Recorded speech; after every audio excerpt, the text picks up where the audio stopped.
नमस्कार मंडळ. ई प्रसारण इंटरनेट रेडिओ आणि प्रसाद प्रकाशन पुणे यांच्या संयुक्त विद्यमाने आज आपण इंडिक रूट्स या चॅनलवर भेटतो आहोत. श्री अनुराग वैद्य. नमस्कार. नमस्कार. आपण इथे या चॅनलवरती आपण बरेच जणांना आपण भेटतो. आजची ही जी आपली चर्चा आहे ही फार वेगळ्या अंगाने जाणार आहे. आपण आता इतिहासाच्या अंगाने आजची आपली चर्चा असणार आहे. आपण महाराष्ट्रातले मराठी भाषिक, महाराष्ट्रीयन, मराठी. तर आपल्या महाराष्ट्रामध्ये प्राचीन राजघराणी कोणती होऊन गेली, त्यांनी कधी, कसं, काय त्यांची सत्ता होती, त्यांनी महाराष्ट्रात त्यांचा का प्रभाव होता, असे बरेच प्रश्न आपल्याला कधी ना कधीतरी नक्कीच पडत असतील. पण या प्रश्नांची आज उत्तरं अगदी अधिकृत आणि अभ्यासपूर्ण अशी उत्तरं आज आपल्याला श्री अनुराग वैद्य देणार आहेत. तत्पूर्वी मी त्यांचा थोडक्यात परिचय आपल्याला करून देते.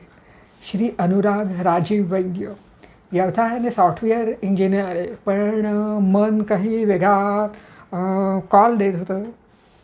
मन सांगत होतं की नाही आपण इतिहासाचा अभ्यास केला पाहिजे, आणि त्याप्रमाणे मनाचा कौल मानून इतिहास अभ्यासक झाले आणि वारसा भ्रमंती करत नवनवीन ठिकाणचं अनेक गोष्टींचं अभ्यास करत, तिथलं संशोधन करत असं त्यांचं आयुष्य फार आनंदाने चाललेलं आहे. मला कधी कधी हे वाटतं. भारत इतिहास संशोधक मंडळ आणि भारदारकर ओरिएंटल रिसर्च इन्स्टिट्यूट या प्रतिष्ठित संस्थांचं आजीव सदस्य आपलं आहे. अखिल महाराष्ट्र इतिहास परिषदेमध्ये प्राचीन विभागाचे सत्राध्यक्षपदही त्यांनी भूषवलेलं आहे. संशोधन, लेखन, संपादन सहाय्य, परिषदांमधील सहभाग आणि वारसा सहलींमधील मार्गदर्शन यामुळे महाराष्ट्राच्या इतिहास विश्वात यांचा आवाज अतिशय महत्त्वपूर्ण, अभ्यासपूर्ण आणि विश्वासार्ह असा ठरला आहे. आज आपण आजच्या आपल्या पॉडकास्टमध्ये आपण त्यांच्या इतिहास प्रेमाच्या प्रवासाबद्दल, संशोधनामागच्या कथा आणि महाराष्ट्राच्या वारशाकडे बघण्याचा त्यांचा दृष्टिकोन आपण आज जाणून घेणार आहोत. तर आपण महाराष्ट्रात आहोत. हो. पुण्यपत्तनात आहोत. हो. तर पुण्यपत्तनात मला आता तुमचं हे जाणून घ्यायचं आहे की महाराष्ट्राचा विचार करण्याआधी दक्षिण भारतात कोणकोणत्या राजसत्ता होऊन गेल्या? दक्षिण भारतात असा विचार केला तर मग आपल्याकडे जनपद दिसतात. मुळात सुरुवात तिथनंच झाली आहे, कारण सिंधू संस्कृतीचा इकडे फार संबंध येत नाही. पण जनपदात मग अश्मक मूलक दिसतात. हो. त्यानंतर मग मौर्यांची राजसत्ता दिसते. अशोकाच्या काळामध्ये भाजीसारखी लेणी बांधली गेली, जी महाराष्ट्रातली आद्य लेणी मानली जाते. मग त्यांचा आपला संबंध खूप जवळचा आहे. त्यानंतर सातवाहन राजघराणा ज्यांनी दक्षिण भारतावरती 450 वर्ष राज्य केलं, आणि तो म्हणजे सुवर्णयुग होता महाराष्ट्राचा. आणि अत्यंत सुंदर, म्हणजे त्या काळात गोष्टी डेव्हलप झालेल्या दिसतात. परदेशी व्यापार वाढलेला दिसतो. त्यांच्यानंतर आपल्याकडे येतात वाकाटक येतात. वाकाटकांच्या काळात अजिंठ्यासारखं लेणी तयार झालेलं आहे, किंवा त्यांची राजधानी नगरांच्या आजूबाजूला आणि परिसरात होती. सो त्याचे काही महत्त्वाचे अवशेष आर्किओलॉजीच्या पुराव्यातून आपल्याला सापडतात. तसंच प्रभावती गुप्ता जी होती तिचा एक ताम्रपट पुण्यामध्ये सापडलेला आहे. सो हे संदर्भ त्याच्यामध्ये आपल्याला सापडतात. नंतर त्यांच्यानंतर चालुक्य येतात आपल्याकडे. दक्षिण भारतातील चालुक्यांसारखं एक बदामीच्या चालुक्यांचं एक प्रचंड मोठं प्रस्थ होऊन गेलेलं दिसतं. आणि पुलकेशी दुसऱ्याने त्रिमहाराष्ट्र जिंकला असं त्याचं वर्णनच सापडतं. असा तो राजा आपला दिसतो. त्यानंतर राष्ट्रकूट राजघराणं आहे त्याच्यानंतर आलेलं, आणि राष्ट्रकूटांसोबत शिलाहार, राष्ट्रकूटांच्या काळात वेरूळसारखं हे बनलं आहे, लेणं बनलं आहे, किंवा स्थापत्यशैलीतला सगळ्यात सर्वोच्च आविष्कार आपण तो म्हणू शकतो, ज्याला कोणी बीट करू शकत नाही. तसंच शिलाहार राजे जे होते ज्यांच्या काळात अंबरनाथसारखं मंदिर उभं केलं गेलं, त्यामुळे तो इन्फ्लुएन्स आपल्याला मोठा दिसतो. बरोबर. आणि ह्या दोघांच्या हे मांडलिकच होते शिलाहार राष्ट्रकूटांचे, पण तो एकत्रित त्यांच्या साऱ्यांमधनं ओव्हरऑल त्यांनी भारत जवळपास कव्हर केला होता. हे काही संदर्भ आपल्याला दिसतात मुख्यत्वे करून की दक्षिण भारतीय सत्तावरती जाते आणि त्यांनी उत्तर भारतातही राज्य गाजवलं आहे. मध्ये राष्ट्रकूटांचं नाव घ्यावं लागलं, आणि राष्ट्रकूटांचा सगळ्यात चांगला संदर्भ पुण्याशी येतो की कृष्ण जो राजा होऊन गेला, पुण्याचं नाव आपला दिसून येतं किंवा पुणे शहरामधलं पाताळेश्वराचं लेणं त्याच्या काळातलं दिसून येतं. हा संदर्भ येतो. मग येतात ते म्हणजे यादव शेवट. मग यादवांचाही संबंध आपल्याला दिसतो इथेच. मग पुण्यात 4 मंदिराच्या काळातली दिसून येतात, नारायणेश्वर, पुण्येश्वर, केदारेश्वर. ही सगळी मंदिरं इथे दिसून येतात. त्यांचा इन्फ्लुएन्स दिसतो. खरं खरं. म्हणजे केवढा हा प्रचंड मोठा असा सत्तापटच म्हणायला पाहिजे. त्याच्यातही म्हणजे छोट्या छोट्या राजघराण आहे. कल्चुरी असू देत किंवा कल्चुरींचा काही इन्फ्लुएन्स असतो, त्रैकुटाकांचा इन्फ्लुएन्स आपल्याकडे दिसतो. ही पण राजघराणी इथे होती अस्तित्वात या सगळ्या पट्ट्यामध्ये. पण त्यांचीही वेगवेगळे योगदानं आपल्याला वेगवेगळ्या लेण्या असू दे किंवा मंदिर असू दे ह्यांच्या मार्फत दिसून येतात. काही शिलालेखांच्या मधनं त्या गोष्टी समजतात किंवा नाण्यांच्या मार्फत समजतात. बरोबर आहे, बरोबर आहे. आत्ता मग अशी मी याचा उल्लेख केला खरा की आपला प्राचीन दक्षिण भारत, पण खरं म्हणजे महाराष्ट्र म्हणायचं होतं मला. तर आता आपण या ज्या सगळ्या राजसत्तांचा उल्लेख केला तर त्या दक्षिण भारतातला म्हणण्यापेक्षा महाराष्ट्रावर मधल्या आहेत असं आपण म्हणू शकतो का?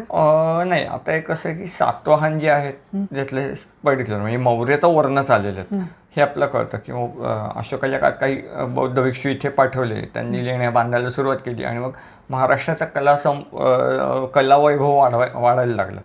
मग ह्यातनं त्या डेव्हलपमेंट दिसतात. त्याच्यानंतर आपल्या सातवाहन जे दिसतात, तर सातवाहन खऱ्या अर्थाने आपण महाराष्ट्रातल्या गोष्टी म्हणू शकतो की सातवाहनांच्या काळात महाराष्ट्र भरभराटीला आला. महाराष्ट्राचा संबंध खूप मोठ्या प्रमाणात विदेशी राजसत्तांशी आलेला दिसतो. म्हणजे ग्रीक, रोमन ह्यासारख्या प्रदेशामध्ये त्यांचं ट्रेडिंग होत होतं. त्याच्यामध्ये तेरसारखं नगर असू दे, प्रतिष्ठान म्हणजे पैठण जी त्यांची राजधानीच होती. तर पैठणी तिथलीच 2000 वर्ष पैठणीवर आज होऊन गेलेले. सो मग पैठणीचा उल्लेख आपला महावस्त्र म्हणून येतो. तर मग हे संदर्भ आपल्याला त्याच्यामध्ये दिसतात. किंवा भोकरदनसारखं एक ठिकाण असू दे जे की ट्रेडिंगला फार महत्त्वाचं होतं. ही ठिकाणं अस्तित्वात आलेली आहेत. जुन्नरसारखी व्यापारी पेठ जिला मध्ययुगापर्यंत महत्त्व होतं. म्हणजे मला आता कधी कधी प्रश्न पडतो की जुन्नर हे खूप आर्थिक राजधानीचं शहर प्रत्येक वेळेस दिसतं, फार शिवाजी महाराजांच्या काळातही दिसतं. पण असं काय झालं की हे शहर आज छोटं गाव म्हणून दिसतं, पुणे अचानक वाढले. पण पहिलं महत्व आता राहिलेलं नाही आणि ते दुय्यम दर्जाचं शहर. केंद्रीय सत्ता बदलल्यामुळेही त्या गोष्टी किंवा पॅटर्नेज ह्याच्यामुळे त्या गोष्टी बदललेल्या दिसतात. पण हे तर भाग्य प्रत्येकाचंच असतं ना. एक ठराविक काळामध्ये भाग्य उदयाला मग मागे जातं. बरोबर. त्यामुळे सातवाहनांचं योगदान हे एवढं मोठं आहे की त्यांच्या काळामध्ये कल्याण, नालासोपारा, भडोच किंवा नालासोपारा म्हणजे शिरपारक किंवा आपलं हे बाणकोटचे खाडीचं ठिकाण, ही सगळी महत्त्वाची हे होती, ट्रेडिंग सेंटर्स होती. आणि विशेषतः सातवाहनांच्या काळात जर आपण बघितलं तर नर्मदेच्या खालचा भाग विदिशापासून जो सुरू होतो हा सगळा दक्षिण भारतापर्यंत ट्रेड रूट आहे. सो त्या ट्रेड रूटच्या पॉईंट ऑफ व्ह्यूने सातवाहन किती भरभराटीला आले होते. किंवा विदिशावरनं जो माल निघायचा तो उज्जैन सेंटर पॉईंट होता. उज्जैनला ते केंद्र होतं. उज्जैनवरनं माल इकडून तिकडून ट्रान्सफर व्हायचा सगळा आणि तो एक भडोसला जायचा, एक नालासोपाराला जायचा आणि कल्याणला जायचा. सो हा रूट अख्खा मिळतो. आणि मग टॉलेमी, प्लिनी यासारखी लोक होती की ज्यांनी ती वर्णनं पण केली आहेत की कसं होतं. किंवा यांची नावं काय येतात, चौलचं नाव सेमूल वगैरे येतं, सोपाराचं नाव म्हणजे शूरपारक तर येतंच, भडूचं नाव बरोच म्हणून येतं. सो अशी वेगवेगळी नावं येतात. तसं म्हणजे कुशाण हे त्या काळात वरती होते उत्तर भारतामध्ये. सो सिल्क रूटच अख्खा त्या वेळेस आपल्याला दिसतो. आणि काही संदर्भ असे मिळतात की एक गेंड्याचं शिंग हे कुशाण काळात ट्रान्सफर होऊन दक्षिण भारतातनं चाललं होतं व्यापाराला. आणि त्याला कव्हर जे केलेलं होतं तर त्याला खूप मौल्यवान होतं. ते कव्हरासहित ते खूप त्याची किंमत होती. हां, असा एक संदर्भ मला माझ्या वाचनात आलेला आहे कुशाणांच्या संदर्भाने. तर मग आणि हे सगळं जे ते नालासोपाऱ्यातनं गेलेलं आहे. सो हा कुठेतरी महत्त्वाचा भाग वाटतो की त्या दृष्टीने व्यापार किती मोठा होता आणि ते तेवढ्या लेवलला प्रगत झालेले दिसून येतात. खरं म्हणजे जरी आपण म्हटलं की प्राचीन दक्षिण भारतातलं तरी त्या म्हणजे आता तू सांगितलंस तसं त्या राजसत्तांचं हे महाराष्ट्रासाठीचं हो योगदान होतं असं आपण म्हणू किंवा शकतो. आता आपण बघितलं तर सातवाहन राजांनी सांचीसारख्या ठिकाणी स्तूप बांधलेले आहेत. हो हो त्यांचा पॅटर्निश तिथे आहे. हो हे खूप महत्त्वाचं वाटतं आपल्याला की तिथे जाऊन त्यांनी त्या स्तूपाला डोनेशन दिलेले आहे, त्यांच्याबद्दलची नावं तिथे मिळतात. सो हे खूप महत्त्वाचं योगदान आहे. हो आणि ह्यातनं तुमची कला संस्कृती जोडली गेलेली दिसते. म्हणजे रादर आपण एका पॉईंट ऑफ व्ह्यूने अशोक याला ग्रेट का म्हणतो, जेव्हा त्याने धम्मयात्रा केली ती करताना त्याने वरपासून खालपर्यंत सगळे भाग कव्हर केलेले आहेत. बरोबर आणि तेव्हा सांस्कृतिक संबंध या सगळ्या घराण्यांचे जोडले गेले बरोबर किंवा या पूर्ण राज्यांचे जोडले गेलेले दिसतात. आणि इथनं ती संस्कृती जास्त घट्ट झालेली, बरोबर म्हणून तो जास्त ग्रेट होतो. खरं खरं खरं हे पॉईंट म्हणजे तो कुठेतरी हां इन बिटवीन द लाईन इतिहास वाचायचा असं त्याच्यामध्ये ह्या गोष्टी दिसतात, जाणवतात बरोबर की बरोबर त्याने योगदानं दिलीच, त्याला काहीच प्रश्न नाही की त्याने दवाखाने उभारले, पाणपोई उभारल्या, पण त्याने करताना ही सगळी संस्कृतीची वीण जोडायचं काम केलेलं आहे. बरोबर आहे अगदी. त्यामुळे आणि त्याने ते एका सूत्रात गुंफत हे नेली केलं. ती. म्हणून तो ग्रेट ठरतो. आणि मग त्याने स्वतःच्या गोष्टी तिथे इम्प्लिमेंट केलेल्या आहेत. म्हणून मग मौर्यांचा अशोक राजा जो आहे तो का ग्रेट आहे, तर याच गोष्टींसाठी. बरोबर आहे म्हणजे तसं बाकीचेही राजे तितके मोठे होते, होतेच. पण याचं हे जे काम आहे किंवा त्याने हे जे केलं ते खूप वेगळं आणि वेगळं खूप चांगलं आहे. बरोबर आहे. आता मगाशी आता तू बोलताना व्यापाराचा उल्लेख केला, तर मला असं वाटतं की सातवाहन कुलीन राणी नागनिका हो. हिचं त्या व्यापारामध्ये मला वाटतं बरंच मोठं योगदान होतं. म्हणजे तिचं स्वतःचं नाणं काढलेलं आहे, जुन्नरमध्ये नाणं सापडलेलं आहे. सो रादर तिने जेव्हा ते जे लेणं खोदलं नाणेघाटातलं, ती अत्यंत महत्त्वाची लेणी आपल्या भारतीय इतिहासाच्या वारशाच्या दृष्टीतनं. स.आ. जोगळेकरांसारखे मोठे लेखक संशोधक त्याला देवकुल म्हणून संबोधतात. आणि त्याच्यामध्ये तुम्हाला जर बघितलं तर सगळ्या तिथे जी शिल्प होते, आज त्यांचे बिचारांचे पाय शिल्लक आहेत. अच्छा, म्हणजे म्हणजे तिथे तो मला वाटतं जपला नाही त्यांचं गेला. संपूर्ण राजकुलाचे पुतळे पुतळे होते होते. आणि आता त्यांचं फक्त पाय शिल्लक आहेत. हो. जसं तो जो जपला गेला नाहीये, हे आपल्या दृष्टीने फार हे आहे. आता पुरातत्व खात्याने ते व्यवस्थित जाळी लावून त्याला वाचवलंय आणि ते जास्त महत्त्वाचं आहे दृष्टीने. की तर तिथे तुम्हाला काय दिसेल तर तिथे प्रत्येकाची नावं टाकलेली आहेत. आणि ह्या नागरिकेने कुठले कुठले यज्ञ केले, काय काय केलं, तर त्याचे सगळे तिथे डिटेल्स आहेत की गायी किती डोनेट केलेल्या आहेत, किती यज्ञ केले आहेत. त्याच्यामध्ये राजसूय दिसतो, अश्वमेध दिसतो, हे सगळे यज्ञ तिथे दिसतात. किती द्रम्य दान दिलेले आहेत ते तुम्हाला तिथे कळतं. विशेष म्हणजे या सगळ्या पुतळ्यांमध्ये तिच्या वडिलांचा पुतळा आहे, त्यांचं नाव येतं महारथी त्रणकीर म्हणून नाव येतं. इथनं कुठेतरी जे संदर्भ मिळतात की महारथीचा उल्लेख किंवा मराठीचा उल्लेख तिथं मिळालेला आहे, त्यातनंच ते नाव पुढे झालेलं आहे. हे आपल्याला कुठेतरी महत्त्वाचं आहे. आणि या राणीचं योगदान खूप मोठं आहे. जी राणी एक तर वयाच्या 81 वर्ष असताना ते सगळं बांधल्याचं किंवा याचे संदर्भ मिळतात, पण ह्या राणीने पूर्ण दक्षिण भारतावरती राज्य केलेलं आहे. हे खूप महत्त्वाचं आहे. त्या काळामध्ये त्या स्थितीमध्ये एवढं सगळं मॅनेज करणं आणि एक हाती तो सगळं बांधून ठेवणं हे किती अवघड आहे. आजच्या काळात अवघड, तेव्हा काय असेल. हा इम्पॅक्ट खूप महत्त्वाचा आहे. हा कल्चरल इम्पॅक्ट खूप महत्त्वाचा दिसतो आपल्याला. म्हणजे लढाया तर होतात, पण सांस्कृतिकदृष्ट्या आपल्यावर त्यांचे खूप मोठे उपकार आहेत या सगळ्या लोकांचे. आणि आपले पूर्वज मुळातच एवढे मोठे होते की त्यांनी बांधलेल्या वास्तू असू देत, त्यांनी तयार केलेल्या कलाकृती असू देत, त्यांचं ते महत्त्व आहेच आणि ते आपण नाकार कुठंच नाही शकत. अगदी ह्याच्यातनं मग त्यांच्या काळातल्या काही गोष्टी असू देत किंवा गाथा सप्तशतीसारखा ग्रंथ असू देत, तो आपल्याला कुठेतरी महत्त्वाचा वाटतो की त्याच्यातल्या त्यांच्या काळातली वर्णनं येतात आणि ती वर्णनं पण इतकी सुंदर आहेत महाराष्ट्रासंबंधितली, ती वाचतानाही मजा येते. सो हे कुठेतरी सोप्या भाषेत लोकांपर्यंत पोचलं की ते अजून मजा येते. बरोबर समजून घ्यायला. खरं म्हणजे थोडक्यात नागनिकेने फार मोठे योगदान दिलेलं आहे आणि ते आपण आजही स्मरायला पाहिजे. नक्कीच. पण आता हे आपण तिचं काम बघितलं, मग आता आपण आज प्राचीन राजघराण्यांबद्दल जर जाणून घेणार आहोत, तर त्यांच्या काळातलं कला स्थापत्य किंवा अशा विषयांमध्ये आपल्याला कोणत्या कोणत्या गोष्टी जाणवतात?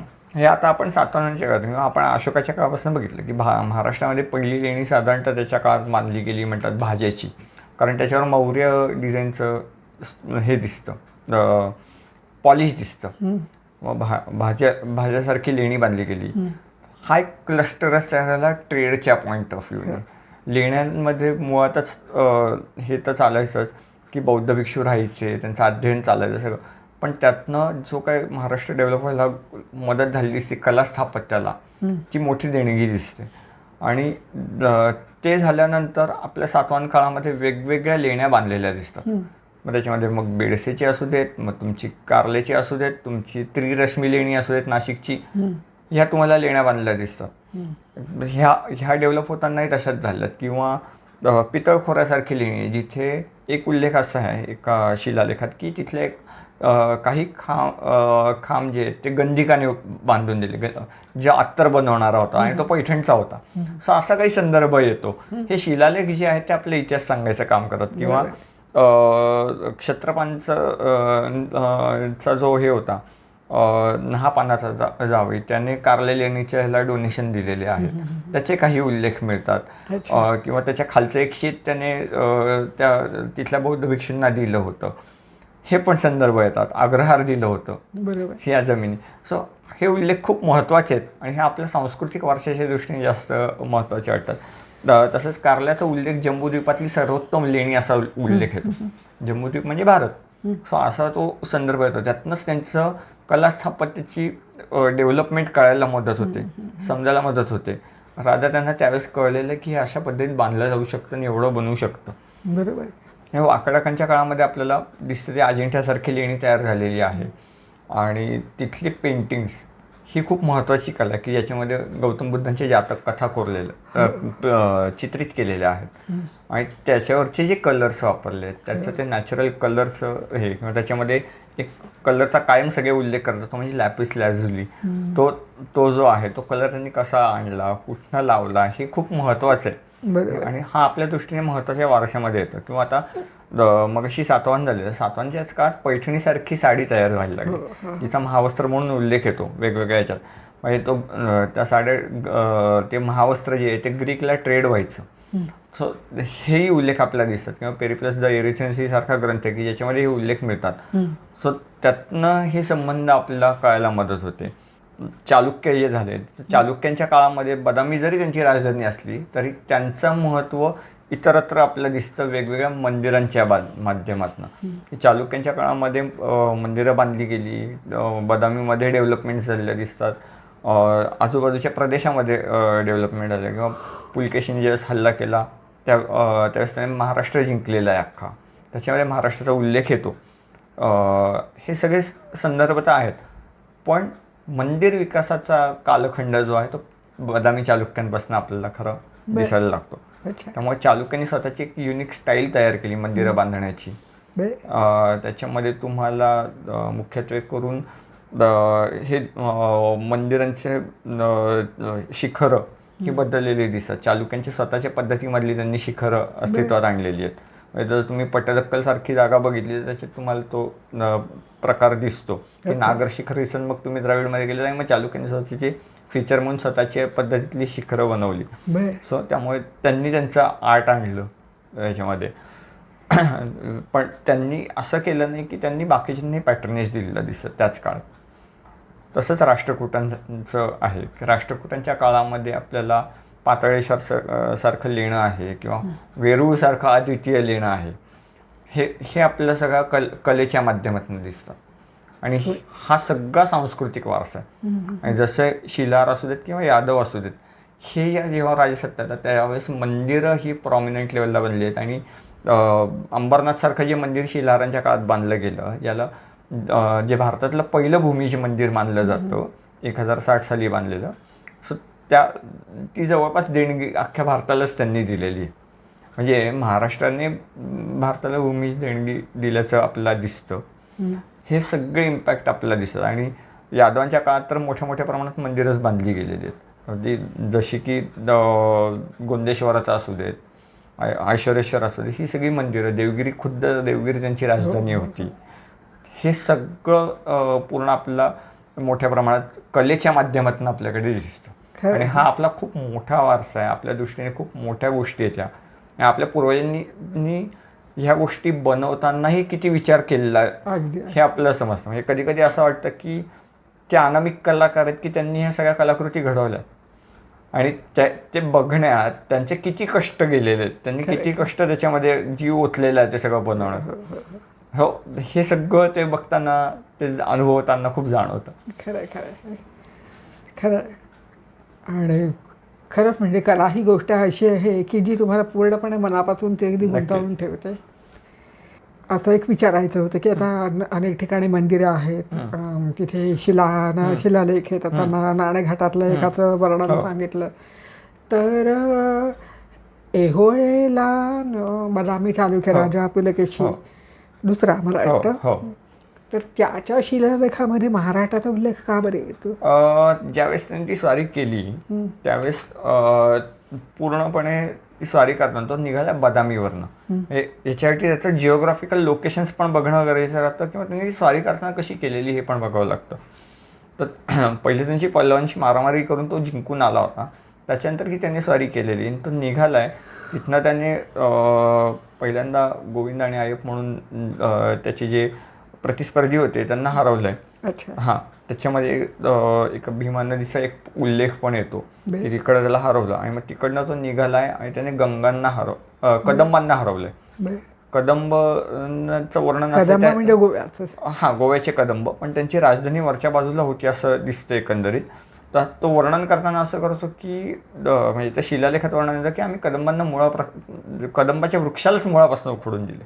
तर अशा पद्धतीमध्ये ते वर्णन येतं. तिथनं तो निघतो आणि तो गंगांना हरवतो, गंगा राजघराण्याला हरवतो. ते थोडं खालच्या बाजूला आहे, भटकळ किंवा त्याच्या अलीकडच्या बाजूला असेल साधारणतः ते. सो त्यांना तिथं हरवतो आणि तिथनं तो आरमार काढतो.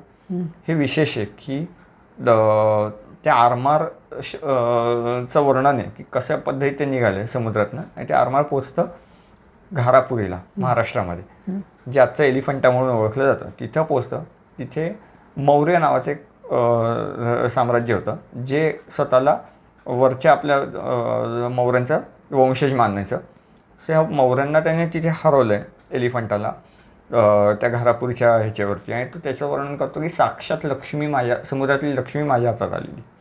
आणि अशा पद्धतीमधनं त्याने ते सगळं कॅप्चर करून तो निघाला आहे आणि तो नाशिकच्या बाजूला आलेला आहे. नाशिकच्या मधल्या पट्ट्यातनं तो जातो वरती आणि तो गुजरात मध्ये लाट नावाचे राजे आहेत त्यांना तो हरवतो.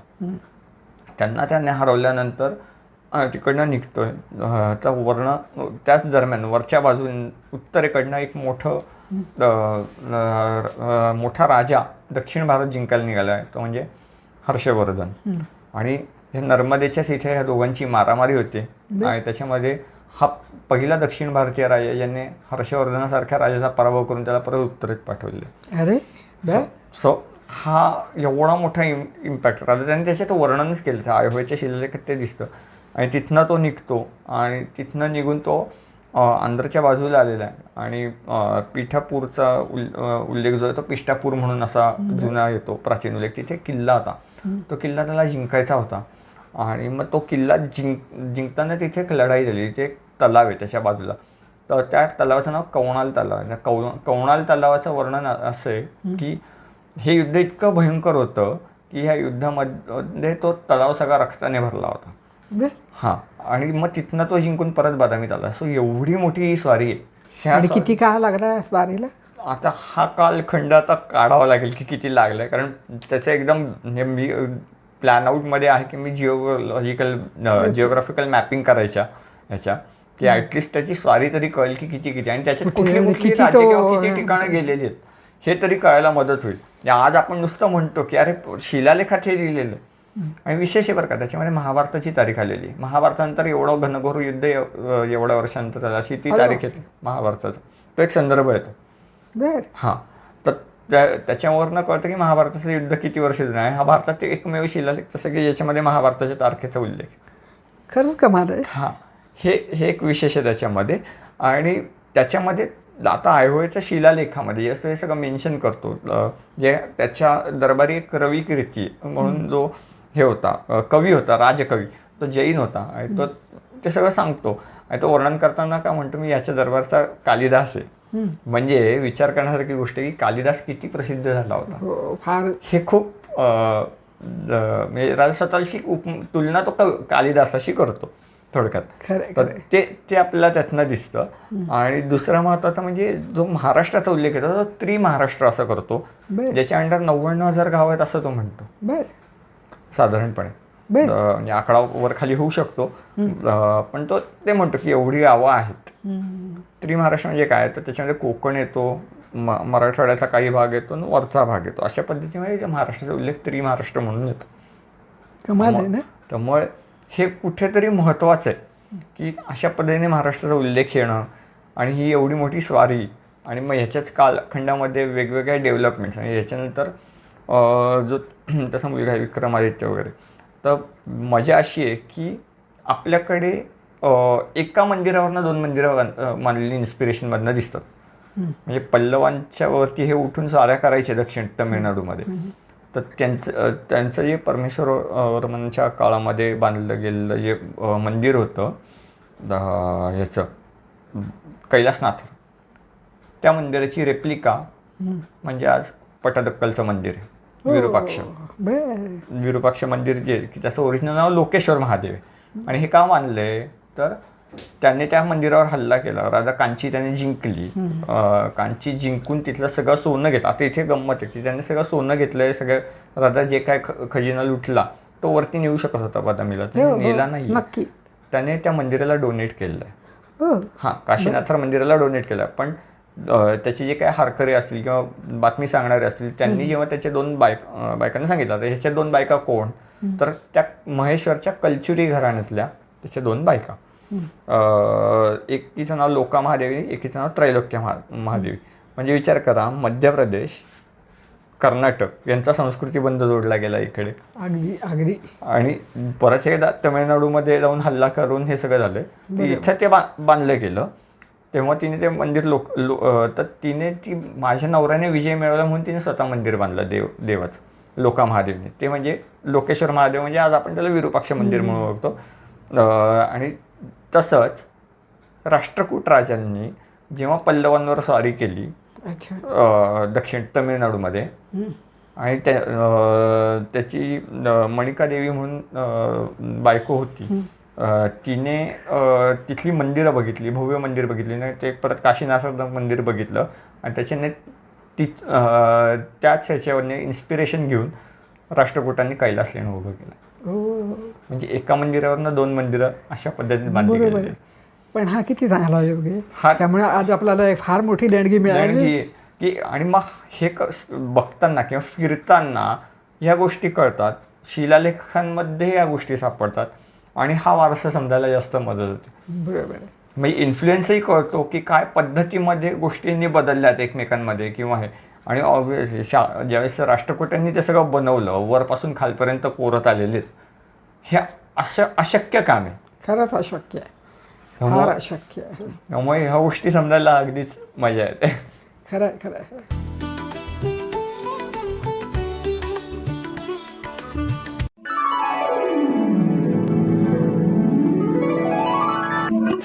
चार वेद अनतीस पुराणे दशोपनिषदे झाली हो.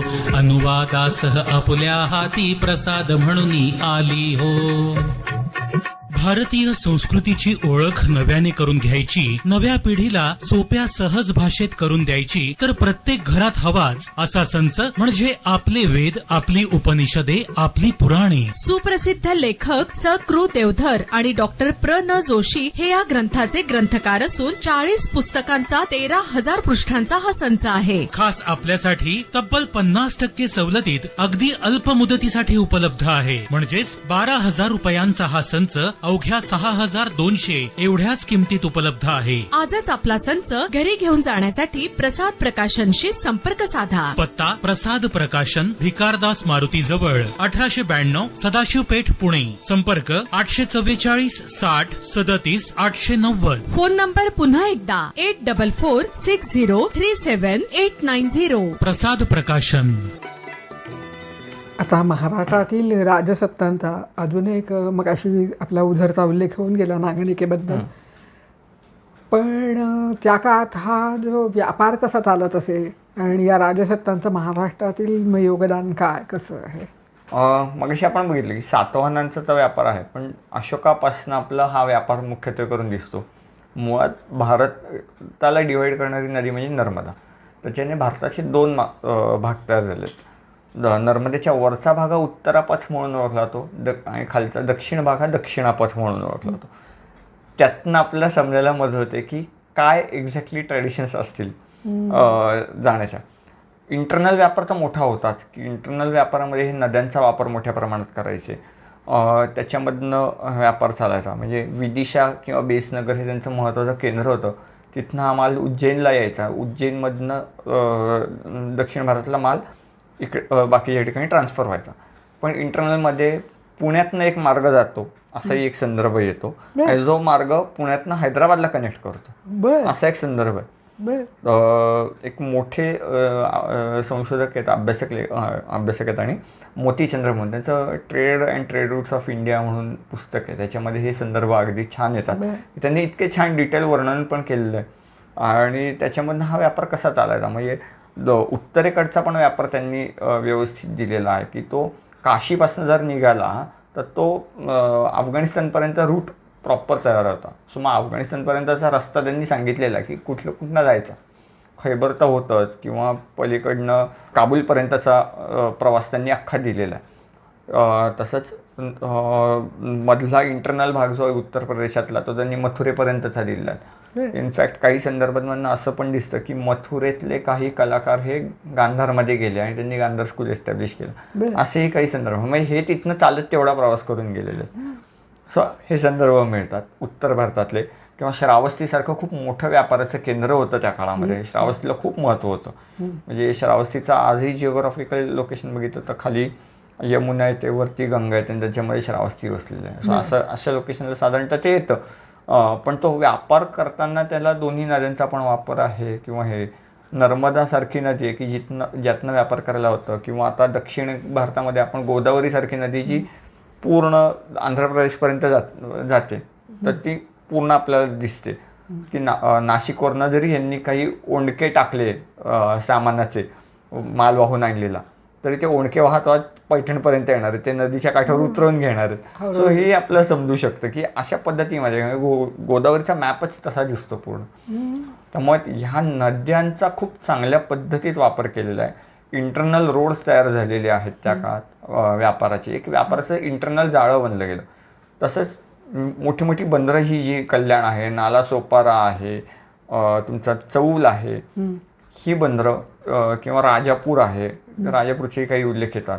सो ही सगळी बंदरं जी आहेत ही तुमची डायरेक्ट ग्रीस आणि रोमशी कनेक्टेड होती. सो हे रूटही त्या काळात तयार झालेले आहेत. काही अरबी व्यापारी पण आपल्याकडे आलेले दिसतात. संदाणसारख्या ठिकाणी आलेले दिसतात गुजरातमध्ये व्यापारी. त्यांनी स्वतःची सत्ता तिथं काही काळ स्थापन केली होती शिलाहारांच्या काळामध्ये. किंवा अल्बेरुनी जेव्हा भारतात आलं तेव्हा त्यांनी ही प्रवास वर्णनं केलेली आहेत की तो कसा प्रवास करत गेलेला आहे. मग वरती यायला कोकणातनं आणि घाटांचे मार्ग त्यांनी सांगितलेले आहेत. किंवा अफनासी निकितींसारखा रशियन प्रवासी आला आहे ज्यांनी काही वर्णनं केलेली आहेत. तो दाऱ्या घाटमारे कसा वरती आला होता आणि तो रशियातनं पळून आला होता आणि तो पळून मग त्यांनी इकडं मग हे पूर्णपणे गोष्टी केलेल्या दिसतात. किंवा नंतर जर मध्ययुगात थोडंसं डोकावलं किंवा हे तर काही पोर्तुगीज व्यापारी पण आपल्याला आलेले दिसतात. त्यांची नावं पण येतात. आणि म्हणजे ह्यांनी प्रवासही तसाच केलेला आहे. त्यांची वर्णनं त्यांच्या ह्याच्यातनं येतात पुस्तकांमधनं की अरे आम्ही असा प्रवास केला आहे आणि मग इथे आम्हाला गोष्टीचं मग त्यामुळे ते समजायला जास्त मदत होते. किंवा शिवाजी महाराजांचं वाक्य ना, ज्याचं समुद्र त्याचं सगळीकडे राज्य. द तो जो सगळा पट्टा त्यांनी, ते तिथे त्यांचं ज्याची वर्चस्व समुद्रावर आहे. सत्ता आहे, त्याचं संपूर्ण बाकीच्या एरियावरती राज्य, अशा पद्धतीमध्ये ते, त्यांची व्हिजन त्यातनं मग कळते शिवाजी महाराजांची. अगदी खरं आहे. त्यामुळे ह्या गोष्टी खूप महत्त्वाच्या आहेत. व्यापाराचं स्थान आपल्याकडे खूप पूर्वीपासून महत्त्वाचं आहे आणि समुद्रगुप्ताच्या काळात सगळ्यात जास्त परकीय चलन आपल्याकडे आलं होतं. मोठ्या प्रमाणात परकीय चलन आपल्याकडे दिसतं. त्यामुळे भारतामध्ये जे म्हणतात ना सोन्याचा धूर, तर तो परकीय चलन जेव्हा आपल्याकडे येतात तेव्हा तो सोन्याचा धूर असतो. आता तो एक समज आहे आपल्याकडे, अरे आमच्याकडे खूप सोनं होतं, तसं नाही. जेव्हा परकीय चलनाचा साठा जास्त सगळ्यात जास्त असतो तेव्हा, पण स्टॅबिलाईज करायला दोन सत्ता, उत्तरेकडे त्याची सत्ता होती आणि दक्षिणेकडे प्रभावती गुप्ता त्याचीच हे, सो तो जो काय बॅलन्स होता ना तो तिथे दिसून येतो. त्यामुळे तो इम्पॅक्ट, इन्फ्लुएन्स आणि हा सांस्कृतिक जो व्यापारी मार्ग आहेत हे सगळ्यांनी एक सांस्कृतिक वीण घट्ट झाली. त्यामुळे ते समजायला आणि ते समजून घ्यायला, म्हणजे आजही तुम्ही जर बघितलं तर भारताचं रेल्वेचं जाळं जे आहे ते आज ह्याच रूट्सवरनं जातं. त्यामुळे रेल्वेमधनं तुम्ही जेव्हा फिरता तेव्हा भारत कनेक्ट तसाच झालेला आहे पूर्ण. ही सगळी जुनी जुनी व्यापारी मार्गांवरची ठिकाण आहेत. हे फार म्हणजे रंजक आहे ऐकायला. नक्कीच. तर त्यामुळं लढ्यांव्यतिरिक्त इतिहास असा असतो. बरोबर. आणि मग त्याच्यात तुमच्यात मध्ये झालेले बदल, मग तुमचे वेशभूषा असू दे, तुमची केशभूषा असू दे, ह्याच्यात पण बदल झाले. म्हणजे केशभूषा तर त्याच मेंटेन्ड जे आपण लेण्यांमध्ये आणि मंदिरांमध्ये बघतो, पण वेशभूषेमध्ये तुमचे बदल होत गेले. का बदलले ह्याची कारणं तुम्हाला या कारणांनी समजतात. बरोबर आहे. कारण व्यापारिक केंद्र बदलली आहेत. बरोबर आहे. बरोबर आहे. प्रत्येक काळातली व्यापारी केंद्र बदलत गेलेली आहेत. म्हणजे मग ते केंद्र बदललं की तिथे येणारे व्यापारी संस्कृती बदलली आणि मग ते त्यांच्या सगळ्या चलनवलनामुळे हे बदलतं. कारण व्यापारी एका जागेवर थांबणारा माणूस नाही, तो सगळीकडे फिरत असतो आणि इथला व्यापार कमी झाला तर तो दुसरीकडे जाणार आहे. बरोबर. त्यामुळे हे तुमच्यामध्ये बदल घडलेले दिसतात. त्याच्यामुळे तुमच्या घरांमध्येही बदल दिसतात. घरांच्या म्हणजे आपण वाडा संस्कृतीसारखं म्हणतो की वाड्यांमध्येही तुम्हाला बदल झालेले दिसतात. वरती मोठ्या हवेल्या दिसतात, आपल्याकडे आलेले वाडे दिसतात, ज्यांच्यावर त्यांचे इम्पॅक्ट दिसून येतात. बरोबर आहे. बरोबर आहे. म्हणजे हा सगळा सांस्कृतिक प्रभाव सगळीकडे मग तो हा दिसायला लागतो. व्यापाराचं आपण थोडक्यात समजून घेतलं. आता पुढचा मुद्दा, सातवाहन काळातील कोणत्या महत्त्वाच्या लेण्या तयार झाल्या आणि त्यांचं सांस्कृतिक महत्त्व कसं दिसतं?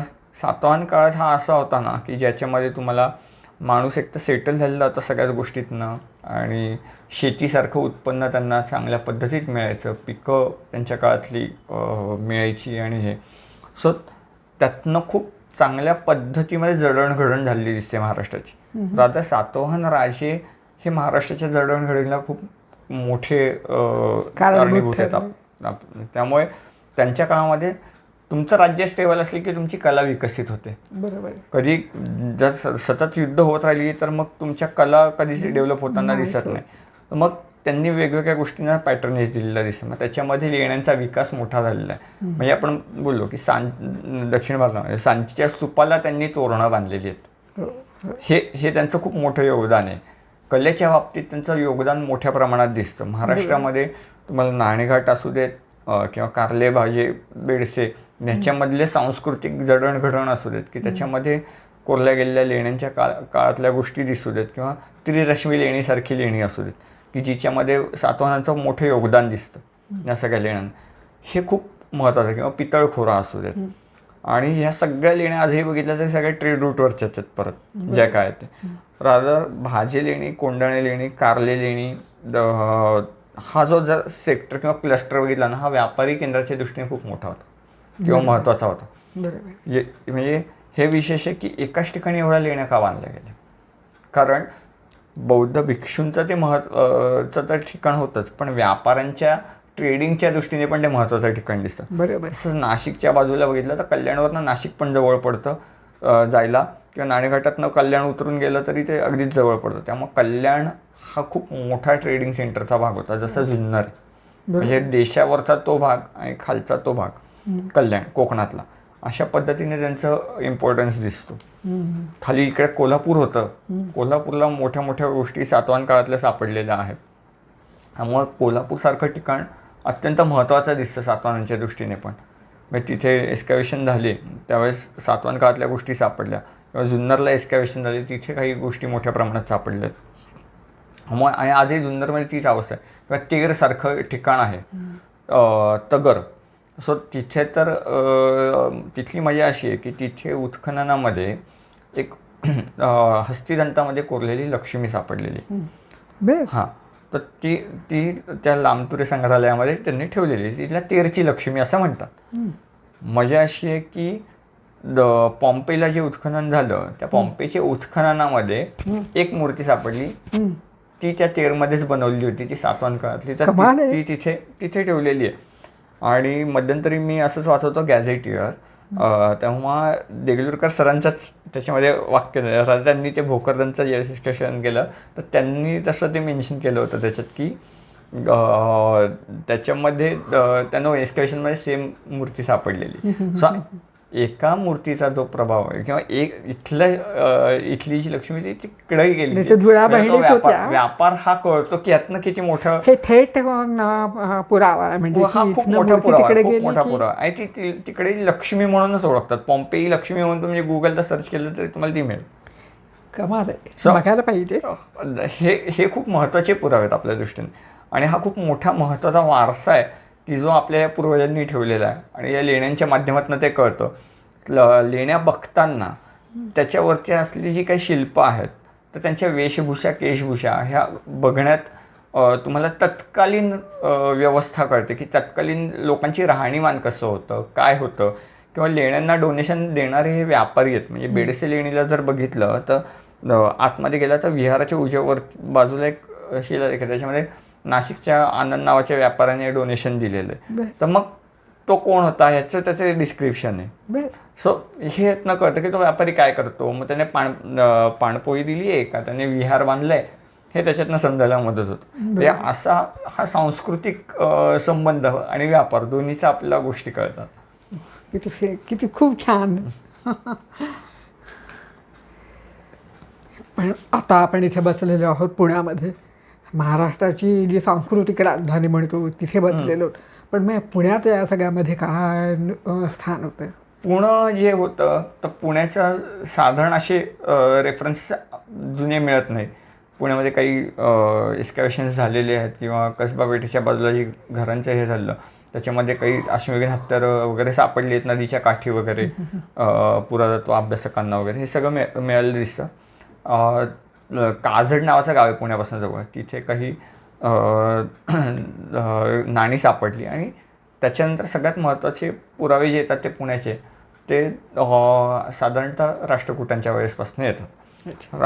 इनफॅक्ट पुण्याचं जर ठिकाण मुख्यत्वे करून बघितलं किंवा भौगोलिक दृष्टीने जर बघितलं तर तुम्हाला मजा अशी दिसते की पुण्याच्या आजूबाजूला लेण आहेत पुणे शहराच्या. मग त्याच्यामध्ये तुमचं पर्वतीच्या इथे जे लेणं खोदलं किंवा त्याच्यावरनं अजूनही क्वेश्चन मार्क्स आहेत की ते लेण्यासारखंच दिसतं. काही जणं पाण्याची टाकी म्हणतात पण ते क्वेश्चन मार्क आहे अजूनही त्याला. सो तो असू दे, तारकेश्वर जे आहे येरवड्याजवळचं तिथे एक लेणं आहे किंवा आपल्या फर्ग्युसन कॉलेजच्या याच्यामध्ये टेकडीमध्ये लेणं आहे. ही लेणी अशी आजूबाजूने सापडतात. पण जर तुम्ही थोडे लांब गेलात की तुम्हाला हिंदवडीच्या बाजूला माण नावाचं गाव आहे, तिथे एक विहार सापडतं. किंवा त्याच्या पुढे गेलात की तुम्हाला घोरवडेश्वर येतं. मग पुढे गेलं की तुम्हाला कार्लेभाजी भेटतात. सो साधारणतः दर 40 किलोमीटर नंतर तुम्हाला ते सगळ्या लेण्या दिसायला लागतात. सो हा बहुतेक करून मोठा क्लस्टर असणार आहे ट्रेडिंग पॉईंट ऑफ व्ह्यूचा आणि त्याच्यामध्ये या गोष्टी तुम्हाला जास्त करून दिसतात. त्यामुळे सातवाहन काळ किंवा ह्याच्यामध्ये एवढ्या इन्फ्लुएन्स नाही. पण साधारणतः 8व्या शतकापासून जो काय राष्ट्रकूटाचा जो आपल्याला ताम्रपट मिळाला आहे त्याच्यामध्ये पुण्याचं नाव जे येतं ते पुण्य विषय म्हणून येतं. आणि त्याच्या आजूबाजूच्या जसं घराला चतुसीमा असतात तशाच चतुसीमा पुण्याला त्यांनी दिल्यात. त्याच्यामध्ये तुम्हाला बोपखेल गावाचं नाव येतं बोपरखळू असं नाव येतं. नंतर तुम्हाला ह्याचं भोसरीचं नाव येतं भेऊसरी, दापोडीचं नाव येतं दर्पपुडिका. सो अशा ज्या सीमा येतात आणि मुळा नदीचं नाव येतं मुईला नदी. बर. हे असाच एक जंजिरा ताम्रपट जो मिळाला होता, तर जंजिरा ताम्रपटामध्ये पण उल्लेख येतो याच संदर्भात नाही, त्याच्यामध्ये आळंदीचा उल्लेख येतो, आळंदी या ग्राम आहे म्हणून. अरे वा.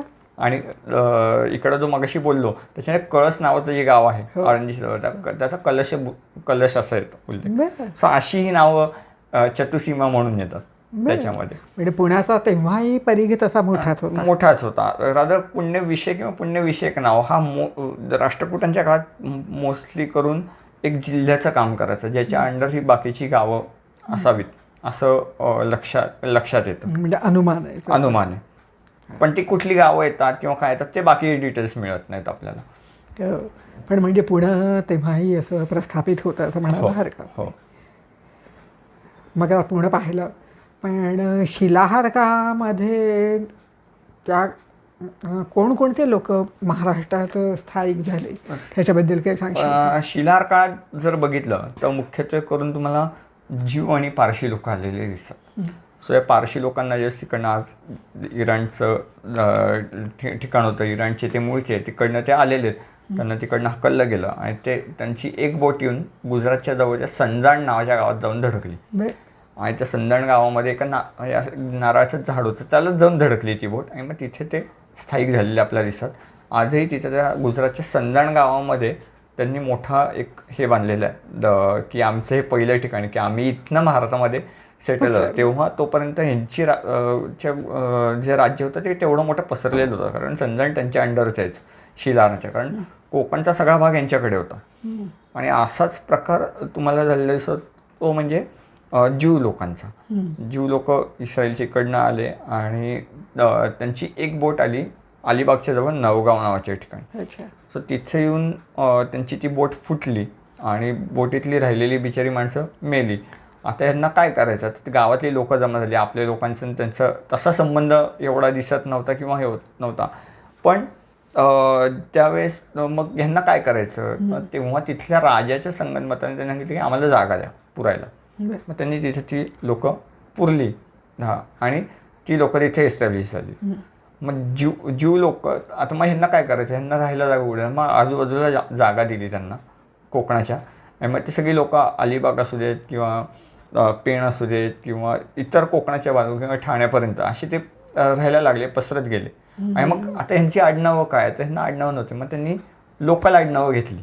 मग किहिमकर असू देत, पेणकर असू देत, अशी ही सगळी आडनाव त्यांनी ॲक्सेप्ट करायला सुरुवात केली.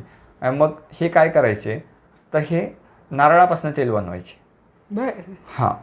तर मग इतर वेळेस कसं असतं, आपल्याकडे शनिवारी तेल मिळत नाही किंवा हे मिळत नाही, तर हे शनिवारी तेल विकायचे त्या नारळापासून काढलं, त्यामुळे ह्यांना शनिवार तेली पण म्हणतात. अशा काही गमतीशीर गोष्टी त्या काळात दिसतात.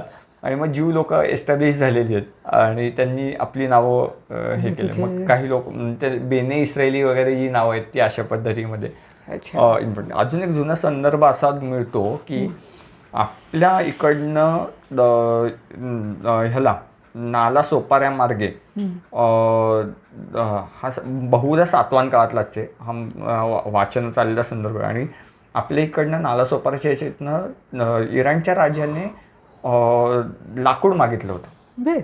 ओफीर असं नाव वगैरे येतं त्याला. तर ते लाकूड मागितलं होतं आणि ते लाकूड इकडनं तिकडे गेलेलं आहे. त्यामुळे भारत आणि इराण असू दे किंवा भारत आणि इस्रायल यांचा संबंध खूप जुना आहे. हे यातनं आपला समजायला मदत होते. बरोबर. अशा पद्धतीमध्ये ह्यांच्या काळात ही लोक एस्टॅब्लिश झाली असतील. इनफॅक्ट याच काळामध्ये तुम्हाला अरबी आक्रमणं पण झालेली. अरबी आक्रमणं होऊन तिथे वसले. संजाणच्या खालच्या प्रदेशामध्ये काही मुसलमानी ट्रेडर्स येऊन त्यांनी स्वतःची राजसत्ता स्थापन केली. हां. त्याच्यामध्ये त्यांनी एक ताम्रपट दिला, चिंचणीचा ताम्रपट. आणि त्या चिंचणीच्या ताम्रपटामध्ये पण तुम्हाला गोष्टी दिसतात की ह्या अरबांनी तिथे वजयशरीला काहीतरी डोनेशन दिलेलं, त्यांची एक छोटी सत्ता. मग ते शिलाहारांनी त्यांच्याशी भांडणं केली त्याच्यावरून, तिथे त्यांची मारामारी झालेली दिसते. पण हे दिसतं. इनफॅक्ट अल्बेरुनी या काळात आलेला. अल्बेरुनी ह्या दोघांची वर्णन करतो की हे कसे आहेत, काय आहेत ते. आणि अल्बेरुनीने इथल्या काही गोष्टींचं डॉक्युमेंटेशन करून हे अरबस्तानात घेऊन गेलेलं आहे. आणि मग तिथल्या लोकांना सांगितलं की अरे इथे एवढे एवढे मोठे ग्रंथ, संगीताचा ग्रंथ तो एक घेऊन गेला होता, त्याचं वर्णन मिळतं आपल्याला अल्बेरोनीच्या गोष्टीत. सो असे संबंध मोठ्या प्रमाणात दिसतात की ही आक्रमणं व्हायला लागलेत आणि आपले राजेही त्यांना टॅकल करायला तेवढे रेडी आहेत किंवा टॅकल करत होते. कारण चालुक्यांच्या काळापासूनच म्हणजे इथं गुजरातवरती मोठ्या प्रमाणात अरबी आक्रमणं दोनदा झाली होती 7व्या-8व्या शतकात. ती त्यांनी हाणून पाडली होती. तेव्हा तिथे सत्ताश्रय पुलकेशी नावाचा एक हे होता, चालुक्यांच्या वंशातला एक जण होता, जे नंतर सोळंकी झालेले दिसत आपला, पण त्याने ती आक्रमणं परतवलेली होती. अरे वा. सो असे संदर्भ आपल्याला मिळतात, म्हणजे ठाई ठाई हे बरंच काही आपल्याला मिळत असतं. कमाल आहे. आता हे सगळं आपण पाहिलं, पण मला सांग की हा सगळा प्राचीन राजघराण्यांचा वारसा जपण्यासाठी आज आपण काय केलं पाहिजे? एक तर जाऊन ती ठिकाणं बघायची, ती शिल्प समजून घ्यायची किंवा त्या शिल्पांमधनं गोष्टी समजून घ्यायच्या. मग आपल्या शिल्पांमध्ये वेगवेगळ्या कथा कोरलेल्या आहेत. रामायण असू देत, महाभारत असू देत, हे सगळ्या कथा तर आहेच, परत पुराणातल्या कथा आहेत. आणि मग त्या कथा काय सांगतात, पंचतंत्र पण दिसतं आपल्याला काही काही मंदिरांमध्ये. तर मग ह्या कथा आपल्या पूर्वजांनी जेव्हा केलेलं आहे, ज्या काळामध्ये आजच्यासारखे व्हिज्युअल्स नव्हते, एंटरटेनमेंटची साधनं जी आहेत ती अगदीच म्हणजे नृत्य असू देत किंवा हे असू देत, जसं आपण म्हणतो की मंदिर ही संस्था आहे, ही सगळी त्या संस्थाच आहेत, तर त्या काळामधल्या त्या महत्त्वाच्या गोष्टी आणि तो वारसा आहे. तर तो उघड्या डोळ्यांनी जर बघितलं, त्यातली प्रत्येक गोष्ट समजून घ्यायचा प्रयत्न केला, तर आपला हा वारसा वाचा जाणार आहे. एकतर दुसरं महत्त्वाचं म्हणजे आपण ज्यावेळेस लोकांना घेऊन जातो, तर लोकांना आपण ते सांगू, तर त्याच्यामागे उगाच भीमाने हे कोरलं आहे ते कोरलं आहे अशा गोष्टी सांगण्यात काहीच पॉईंट नाही, जे दुर्दैवाने आपल्याकडे पूर्वी झालेलं आहे किंवा पद्धत होती हे होतं. कारण स्थानिक लोकांना त्या गोष्टी माहिती नव्हत्या. त्यामुळे ज्याचा आधुनिक कोणत्या माहिती नाही, त्या सगळं भीमाने पांडवांनी केलेलं. पण पांडवांनी भीमाने असं काही बांधलं नाही. ह्या राजघराण्यांची ही देणगी आहे, आपल्या पूर्वजांनी हे सगळं बांधलेलं आहे. जर त्यांना सोप्या भाषेत जर आपण समजवत गेलो की अरे हे असं असं आहे किंवा ह्या काळातली कला अशी दिसते, ह्या काळातल्या गोष्टी अशा दिसतात, तर तो तुम्हाला समजायला मदत होईल. आणि जेव्हा आपण आपल्याच लोकांना ती ठिकाणं दाखवू, त्या गोष्टी समजवू, तेव्हा त्या ठिकाणाचं महत्त्व वाढणार आहे, ते ठिकाणाचं महत्त्व वाढणार आहे आणि त्या गोष्टीने त्या गावाची डेव्हलपमेंट होणार आहे. बरोबर आहे. आणि हा आपल्या दृष्टीने सगळ्यात महत्त्वाची गोष्ट आहे. अगदी बरोबर आहे. किंवा एक मंदिर गावाला पूर्ण वाचवतं, हे आपल्या दृष्टीने खूप महत्त्वाचं आहे. आणि त्या मंदिरालाच वाचवायचं आपल्या दृष्टीने महत्त्वाचं आहे. म्हणजे आज पंढरपूरचा विठ्ठल हेच महत्त्वाचं ठिकाण आहे की तुम्ही मंदिराभोवती ते सगळं पंढरपूर बसलेलं आहे. बरोबर आहे. त्यामुळे तुम्ही जेव्हा कुठल्याही प्राचीन मंदिराला भेट द्याल किंवा प्राचीन मंदिर तुम्ही बघाल, त्याचा थोडासा अभ्यास जरी केला, थोडंसं जरी वाचन केलं त्याच्याबद्दल की हे कधी बांधले, काय बांधलं, ह्याच्यावरची कला काय दिसते, त्या काळातली लोक कशी जीवन जगत होती, हे जेव्हा आम्ही बघू, हे आम्ही समजू, तेव्हाच त्या गोष्टीला महत्त्व येणार आहे आणि त्या ठिकाणाला महत्त्व येणार. बरोबर. ते वाचणार आहे का, तर तुम्ही भेट देताय. बरोबर. त्यातनं त्या गावाला त्याचा आर्थिक लाभ होणार आहे, त्यातनं त्यांना गोष्टी मिळणार आहेत. म्हणजे छान उदाहरण त्याचं अयोध्या आहे की आज सगळ्यांनी मिळून ते बांधलं, आज त्या रामाचं मंदिर उभं राहिलं. त्या अयोध्येमध्ये आज एअरपोर्ट आला, आज त्या अयोध्येमध्ये 7 स्टार हॉटेल्स आले, केवळ त्या एका मंदिरामुळे एवढं डेव्हलप झालं. बरोबर आहे, अगदीच बरोबर आहे. त्यामुळे हा कुठलाही लेणी असू देत, मंदिर असू देत, किल्ला असू देत, हा आपला वारसा आहे आणि आपल्या दृष्टीने खूप महत्त्वाचा आहे. म्हणजे इतिहासातला कुठलाही दगड, त्यातला विरगळ जरी घेतला तरी तो आपल्या दृष्टीने महत्त्वाचा वारसा आहे. कारण त्या वीराने त्या जागेसाठी काहीतरी स्वतःची आत्माहुती दिलेली आहे, ती जागा वाचवलेली आहे, हे आपल्या दृष्टीने खूप महत्त्वाचं आहे. फार महत्त्वाचं. त्यामुळे तो वारसा वाचवणं हे आपल्या दृष्टीने आणि तरुण पिढीने याच्यामध्ये जास्त लक्ष घालून. आणि आपण प्रत्येक जण या दृष्टीने काही ना काहीतरी एक छोटीशी एक काहीतरी आपण मुंगीचा खारीचा सोडा, आपण मुंगीचा वाटा तर आपण नक्की उचलू. आपल्या पूर्वजांनी काम केलेले आहे, आपल्या इतिहास अभ्यासकांनी एवढी कामं केलेली आहेत, आपल्या पुरातत्वशास्त्रज्ञांनी एवढी कामं केली, ही सगळी अनसंग हिरोज आहेत आपल्या दृष्टीने. आणि ह्यांचे आपल्यावरती ऋण आहेत की ज्यांच्यामुळे आज आपण हे बघू तरी शकतोय किंवा त्या गोष्टी समजू तरी शकतोय, कारण त्यांनी कामं केली आहेत म्हणून आपल्याला कळतात, का तर ती वाचली जातात. आणि हे आपल्या दृष्टीने जास्त महत्त्वाचं आहे. खरंय.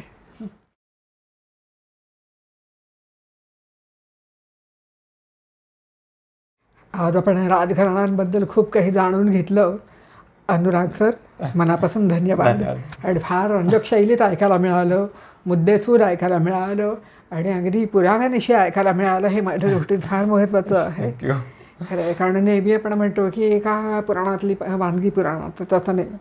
आपण आधार घेऊन आपण बोलतो. नक्की. तर त्यामुळे आपलं मनपूर्वक धन्यवाद. धन्यवाद मॅडम.